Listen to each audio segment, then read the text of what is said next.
que ainda não bebeu nada, né? Ó, 0,35. Certo? Acima completamente. Sexta-feira, centro de Curitiba. Policiais estão nas ruas, prontos para flagrar infratores da nova lei seca. Então quer dizer que você bebeu e tá dirigindo? Não tô, só bebi um copinho de cerveja ali e já só dei uma volta só. O senhor não sabia que a lei seca era tolerância zero? Não, ainda não. Aí por isso que o senhor tomou a cervejinha? É um copinho, né? Que tem diferença fazer um copinho de cerveja. Ela entra em virilidade para inibir e sanar os prejuízos e acidentes causados por motoristas alcoolizados. A nova lei seca entrou em vigor em dezembro de 2012 e estabelece tolerância zero. Alguns motoristas que são parados pela fiscalização negam a ingestão de bebida alcoólica, mas o bafômetro acusa a verdade. Injusto não é, tem que ser é lei, né? Mas é meio rigorosa. Concordo que é meio rigorosa. E agora, você vai ter que pagar uma multa? O que você vai fazer? Se eu não for preso, tá bom, né? Mas se tiver que pagar a multa, nós paga. Não dá nada. E uma próxima vez, você acha que você vai beber pra dirigir de novo? Não vai? Acho que não, né? Não, R$2.000, não é todo dia que eu ganho, né? Tem que trabalhar uns 3 meses. O sargento da Polícia Militar diz que a rigorosidade e frequência de fiscalizações nas ruas são as principais responsáveis pela diminuição de acidentes de trânsito por embriaguez. A pessoa que não tem consciência, certo? E não cuida da sua segurança e do próximo, esse aí, nós, a Polícia Militar, como um todo, nós estamos numa operação, certo? E estamos sendo bem rigorosos mesmo com a questão da lei seca. O pessoal sai perguntando se tem blitz, se está tendo alguma coisa, alguma fiscalização, e quando não tem nada, o pessoal sai do mesmo jeito. Tá todo mundo com medo, mas a maioria arrisca ainda.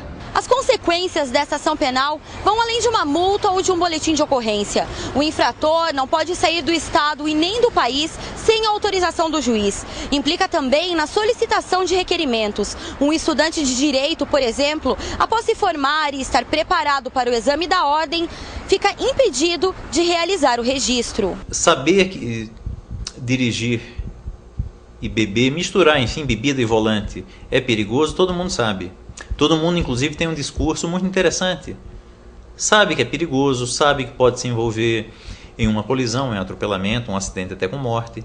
As pessoas, quando veem algumas dessas situações práticas, se comovem, exigem punição, inclusive do infrator.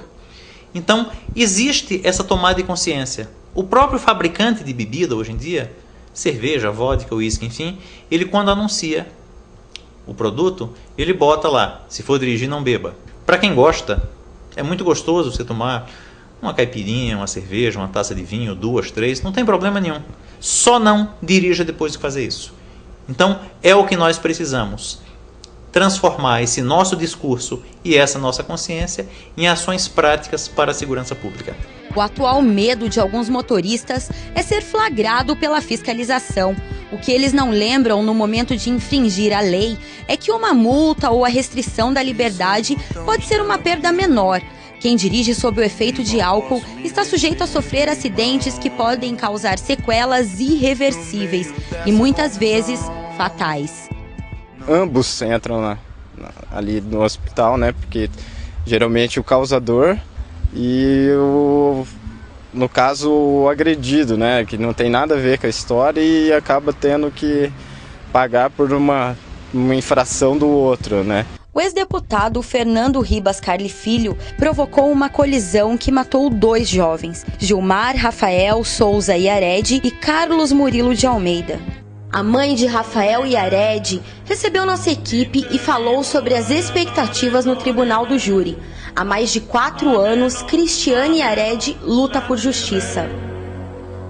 Meu Deus, Ana Cris, que morte violenta do Rafael.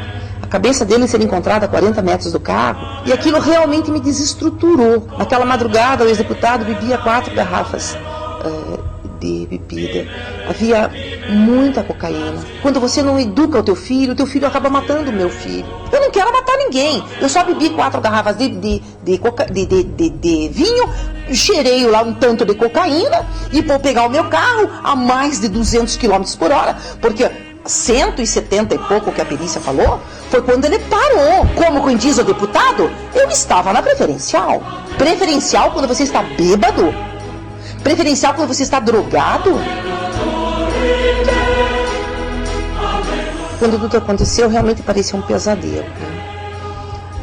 Eu recebi na quinta-feira, porque o acidente aconteceu aos 54 minutos da quinta-feira, eu recebi um caixão caramelo, ele tinha alças prateadas. Eu chorei em cima de um caixão com uma mãe que perde para sempre, porque eu acredito muito na vida eterna e meu filho estava afastado da igreja há 8 anos. Então eu tinha certeza que eu não ia vê-lo mais, nem na eternidade, e não podia abrir o caixão porque estava muito machucado o rosto dele, as pessoas não me permitiam. Hoje, passado esses anos todos, essa luta toda nossa, né? Nós paramos para ver o que já está sendo colhido desse filho plantado, porque eu não enterrei um filho, eu plantei meu filho. Quando a lei seca veio, agora, a segunda, né, investida da lei seca, ela veio com um propósito, salvar vidas. Porque o número de bêbados é tão alto, o número de pessoas que não têm consciência é tão alto, que continuam bebendo, dirigindo. A morte do trânsito, ela não é fatalidade. Fatalidade é um mal que não se pode evitar. Nós criamos um instituto, criamos um núcleo de apoio em primeiro lugar. Hoje nós temos a secretária do instituto, ela perdeu o filho dela porque pegou carona com quem bebeu. Um país melhor, começa em mim, começa em você. E com todos os gritos que eu dei, e o caso acabou se tornando também um caso de repercussão internacional, eu acredito que nós teríamos o Sr. Carli no banco dos réus. E preciso acreditar na justiça, porque é o único meio que eu tenho. E eu aguardo ansiosa esse dia. Eu acho que tem medo de levar o carro, ela não tem medo de beber. Beber, ela vai beber, entendeu? E tiver que dirigir, ela vai dirigir. Ela tem medo de perder o carro dela. Se ela tiver que dirigir o carro de outro bêbado, ela vai dirigir. Se eu tomasse 2 cervejas, não. Não dirigiria? Não, eu daria um jeito, deixaria o carro aí, iria de táxi. Por consciência ou por medo? Os dois. Sempre tem alguma coisa a mais, por consciência ou por medo? Medo.